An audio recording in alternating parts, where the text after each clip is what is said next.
نحمدہ و نصلی علی رسولہ الکریم اما بعد فاعوذ باللہ من الشیطان الرجیم بسم اللہ الرحمن الرحیم ما المسیح ابن مریم الا رسول قد خلت من قبلہ الرسل۔ مسیح ابن مریم تو صرف خدا کے پیغمبر تھے، ان سے پہلے بھی بہت سے رسول گزر چکے تھے۔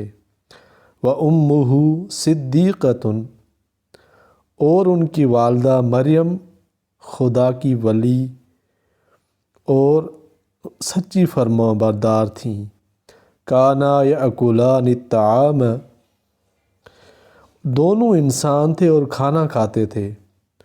انظر کیف نبین لہم الآیات ثم انظر انا یؤفکون، دیکھو ہم ان لوگوں کے لیے اپنی آیتیں کس طرح کھول کھول کر بیان کرتے ہیں، پھر یہ دیکھو کہ یہ کدھر الٹے جا رہے ہیں۔ یعنی اسی مقدس و معصوم جماعت کے یہ بھی ایک فرد ہیں، نہیں خدا بنا لینا تمہاری سفاہت ہے۔ جمہور امت کی تحقیق یہی ہے کہ خواتین میں نبوت نہیں آئی، یہ منصب رجال ہی کے لیے مخصوص رہا ہے، جیسا وما ارسلنا من قبلک الا رجالا نوحی الیہم من اہل القری، سورہ یوسف آیت نمبر 109 میں۔ حضرت مریم بطول بھی ایک ولی بی بی تھی، نبی نہیں۔ غور کرنے سے معلوم ہو سکتا ہے کہ جو شخص کھانے پینے کا محتاج ہے وہ تقریباً دنیا کی ہر چیز کا محتاج ہے۔ زمین، ہوا، پانی، سورج، حیوانات، حتیٰ کہ میلے اور کھاد سے بھی اس سے استغنا نہیں ہو سکتا۔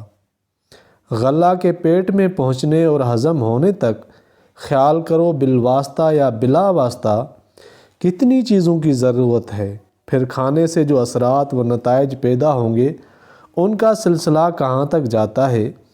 احتیاج و افتقار کے اس طویل الذیل سلسلے کو ملحوظ رکھتے ہوئے ہم الوہیت مسیح و مریم کے ابطال کو بشکل استدلال یوں بیان کر سکتے ہیں کہ مسیح و مریم اکل و شرب کی ضروریات سے مستغنا نہ تھے، یعنی کھانے پینے کی ضروریات سے مستغنا نہ تھے، جو مشاہدہ اور تواتر سے ثابت ہے، اور جو کھانے پینے سے مستغنا نہ ہو وہ دنیا کی کسی چیز سے مستغنا نہیں ہو سکتا۔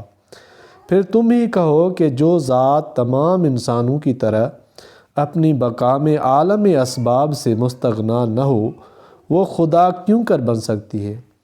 یہ ایسی قوی اور واضح دلیل ہے جسے عالم و جاہل یکساں طور پر سمجھ سکتے ہیں، یعنی کھانا پینا الوہیت کے منافی ہے، اگرچہ نہ کھانا الوہیت کی دلیل نہیں، ورنہ سارے فرشتے خدا بن جائیں معاذ اللہ۔ اللہ تعالیٰ قرآن پاک کو سمجھنے کی توفیق عطا فرمائے اور عمل کرنے کی بھی توفیق عطا فرمائے، آمین یا رب العالمین۔